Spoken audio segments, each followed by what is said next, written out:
आज मी करते बारीक घोळाच्या भाजीचे मुटके. तर ह्याला आम्ही घोळाची भाजी म्हणतो आहे. आणि ही भाजी आपण हे असे जे मुळं असतात ते काढून घेऊ. ह्याला असे छोटे छोटे मुळे असतात, हे काढून हे बघा असे काढून घेतलेत मी हे भाजीचे सगळे मुळे. आता ह्याला 3-4 पाण्याने स्वच्छ धुवून घ्यायचं. ह्याला माती भरपूर असते. हे बघा ही अशी स्वच्छ धुवून घेतली. आता ह्याला चाकूने आपण बारीक कापून घेऊ.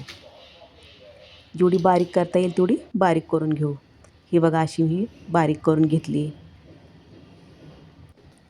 आता मी मिक्सरमध्ये 7-8 मिरच्या, लसूण, जिरे, तिखट तुमच्या आवडीनुसार कमी जास्त करू शकता. आता हे मी मिक्सरमध्ये बारीक करून घेते.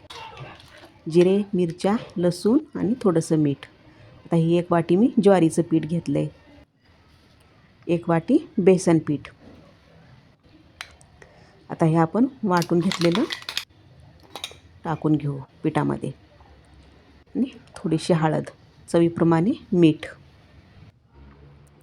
आता पाणी जास्त नाही टाकायचं, आपल्याला पातळ नाही करायचं. थोडं थोडं पाणी टाकून छान हाताने दाबून मळून घ्यायचं आहे. असं छान मळून घेऊ. हे बघा मी असं मळून घेतले. आता आपण या पिठाला 10 मिनिटासाठी झाकून ठेवू. तोपर्यंत आपण एका पातेल्यात पाणी घेऊ.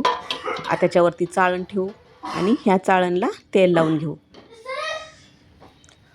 आता आपण ह्या पिठाचे मुटके करून घेऊ. हे बघा असे छान दाबून असे मुटके करून घ्यायचे. हे मी सगळ्या पिठाचे मुटके तयार करून घेतले.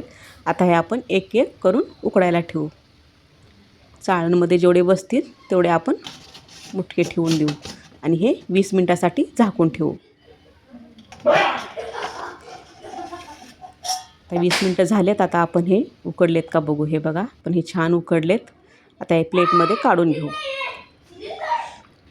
ही मुटके कढीसोबत खायला खूप छान लागतात. हे ताकाची कढी आहे. हे बघा तुम्ही भाजी खाऊन कंटाळले असला तर हे मुटके करून बघा, खायला खूप छान लागतात. हे झाले आपले मुटके तयार.